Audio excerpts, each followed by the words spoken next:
Di balik jas putih dan senyum seorang dokter, tersembunyi rahasia yang tak pernah terucap. Dan malam itu, segalanya berubah. Pagi itu, Dokter Laras menjalani rutinitasnya, seperti biasa di klinik kecil tempat ia bekerja. Ia sudah terbiasa dengan berbagai keluhan pasien, dari batuk pilek hingga masalah tekanan darah. Tapi ketika nama baru muncul di daftar, Ray Aditama, 33 tahun, tak ada yang membuatnya waspada. Hanya pasien biasa, pikirnya. Namun, begitu pintu dibuka dan pria itu melangkah masuk, Laras seperti merasakan angin aneh berhembus ke dalam ruangannya. Ray tampak tenang, mengenakan kemeja abu-abu yang rapi, rambutnya sedikit basah karena gerimis pagi. Senyumnya tidak berlebihan, tapi cukup hangat untuk menyalakan sesuatu di dalam diri Laras.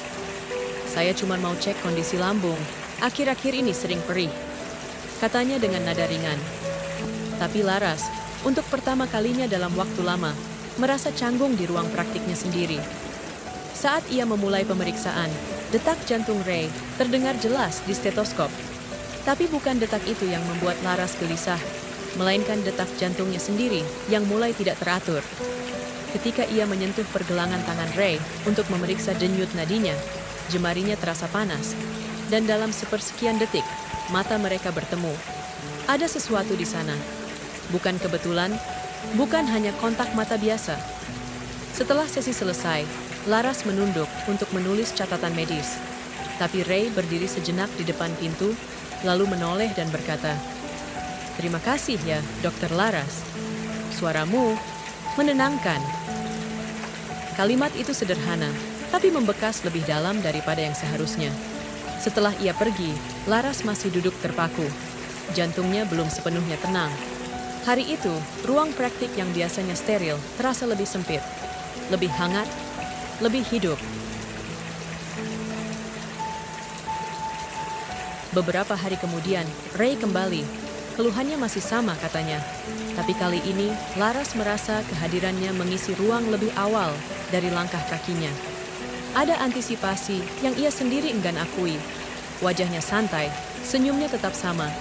Tapi sorot matanya seolah tahu ada yang mulai tumbuh di antara mereka. Sesuatu yang lebih dari sekadar hubungan dokter dan pasien. "Sepertinya kamu belum benar-benar istirahat, Ray," ucap Laras saat ia membaca tekanan darah pasiennya yang sedikit tinggi. Ray tertawa pelan. "Mungkin karena menunggu jadwal bertemu kamu terlalu lama," katanya dengan nada bercanda. Laras mencoba menahan senyum, tapi pipinya menghangat. Ia mengalihkan pandangan, kembali pada catatan, pura-pura sibuk. Pemeriksaan berlangsung seperti biasa, tapi atmosfernya jauh dari biasa. Setiap kali Laras menanyakan sesuatu, Ray menjawab dengan cara yang membuatnya merasa diperhatikan. Tidak seperti pasien lain yang sekadar menjawab formal, Ray seperti membaca gerak-geriknya, mendengar suara di balik kata-kata. Laras merasa dilihat. Sebagai perempuan, bukan hanya dokter. Saat Ray bersiap pergi, ia sempat menatap Laras lebih lama dari yang seharusnya. "Kalau masih sering nyeri, kamu boleh datang kapan saja," ucap Laras.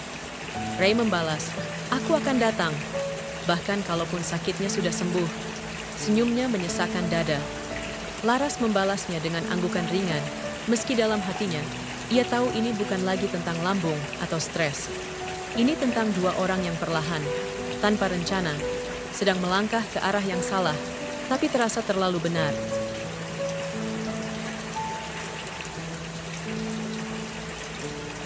Malam itu, setelah seharian penuh pasien, Laras baru bisa merebahkan tubuhnya di sofa ruang tengah.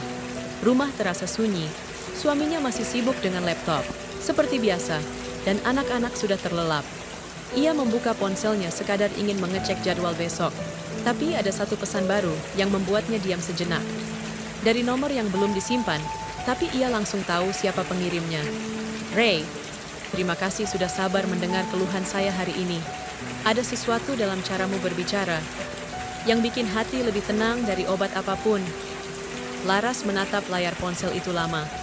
Pesan itu seharusnya diabaikan. Seharusnya ia tidak membalas, tapi jemarinya bergerak sendiri. "Sama-sama.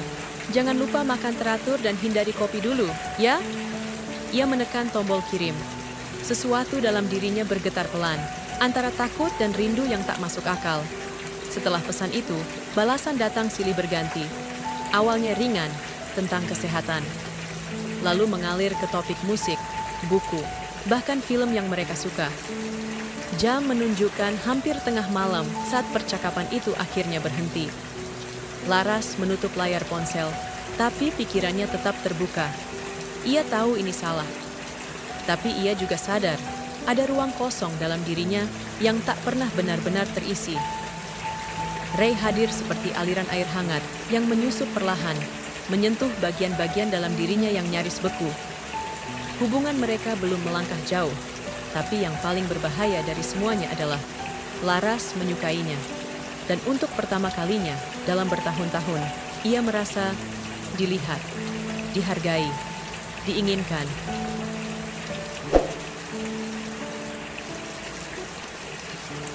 Hari itu, langit mendung sejak pagi.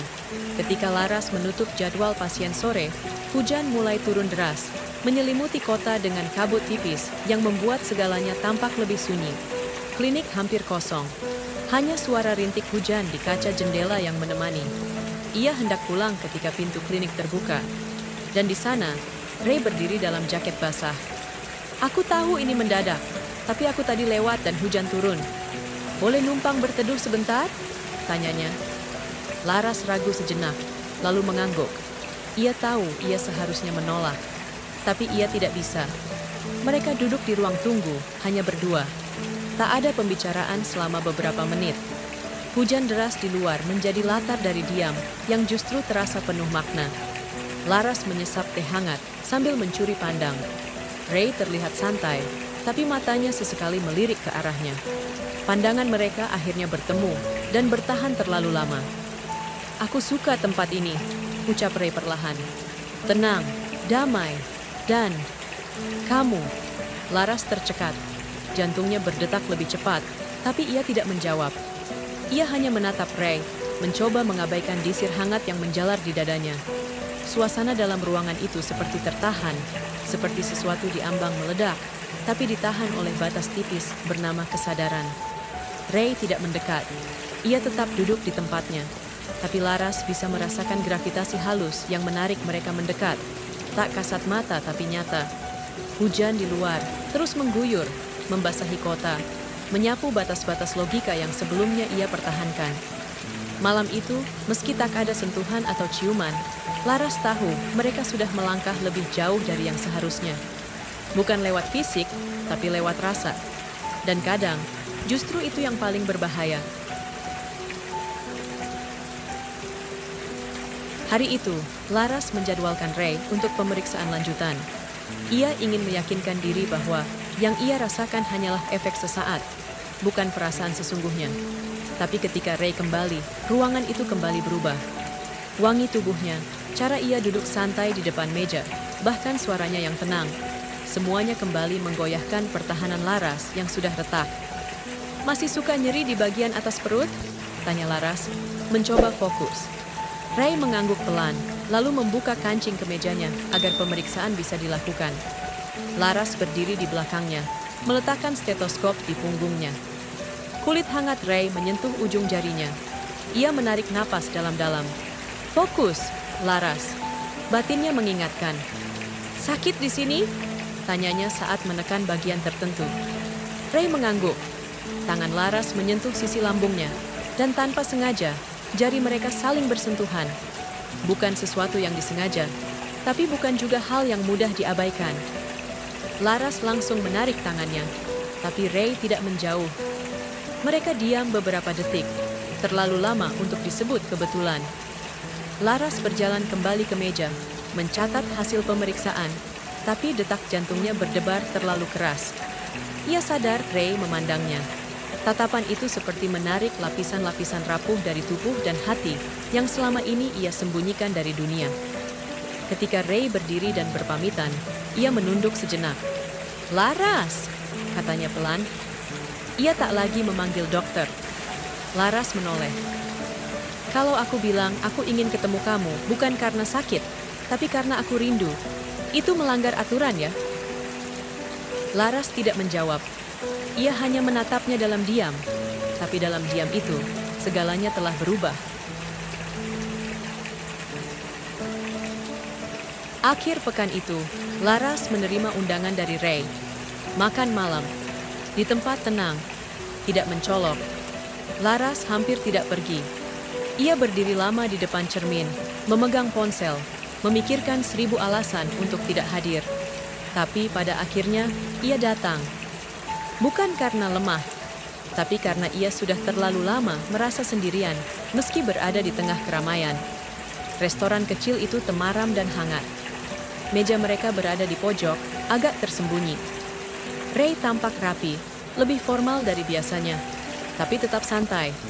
Mereka berbicara tentang hal-hal kecil, film yang baru dirilis, tempat liburan yang ingin dikunjungi, bahkan makanan favorit waktu kecil. Percakapan itu mengalir, ringan dan tulus. Laras tertawa lebih sering malam itu daripada dalam sebulan terakhir. Tapi bukan itu yang membuat perasaan Laras bergetar. Di tengah percakapan, Ray menggenggam tangannya. Genggaman itu pelan, penuh kehati-hatian, seolah memberi ruang untuk menolak. Tapi Laras tidak menarik tangannya.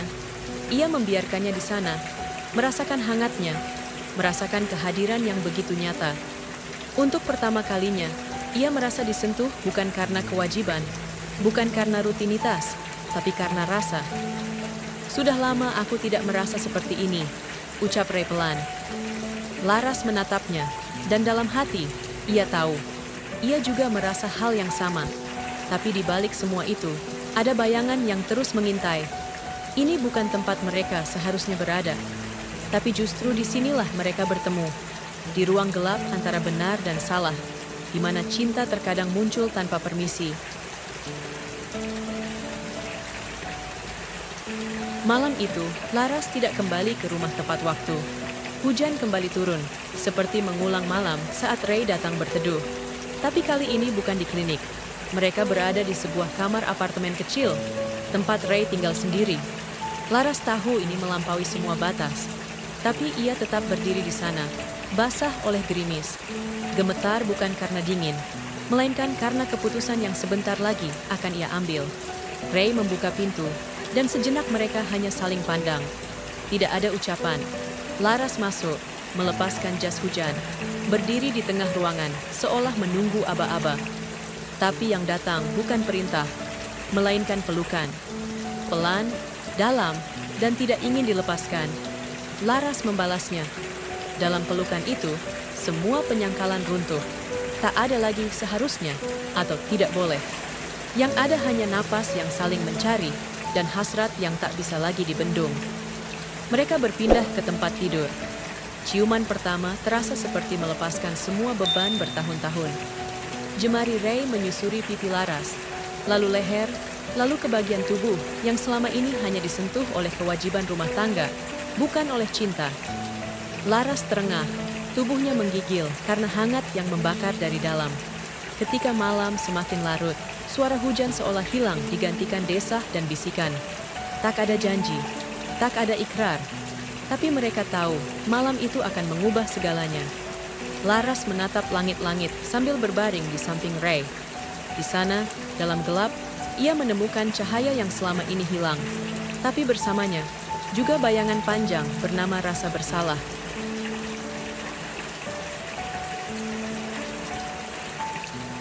Pagi datang dengan cahaya lembut, menembus tirai. Laras membuka mata, mendapati dirinya masih dalam pelukan Ray. Ada damai yang menenangkan, tapi juga getir yang menusuk pelan. Ray masih terlelap, wajahnya tenang. Laras membelai pipinya pelan, seolah mencoba mengabadikan momen itu sebelum segalanya berubah. Ia berdiri, mengenakan kembali pakaiannya perlahan. Saat menatap bayangannya di cermin, Laras tidak tahu siapa dirinya yang sekarang. Ia bukan hanya seorang dokter, bukan hanya istri atau ibu. Ia adalah perempuan yang telah membuat pilihan, yang mungkin tidak akan ia sesali, tapi juga tak bisa ia banggakan. Ray bangun dan menatapnya dari ranjang. "Kamu menyesal?" tanyanya. Laras diam beberapa detik sebelum menjawab. "Aku merasa hidup lagi." Ia tersenyum, tapi matanya basah. Ia tahu mereka tidak bisa terus seperti ini.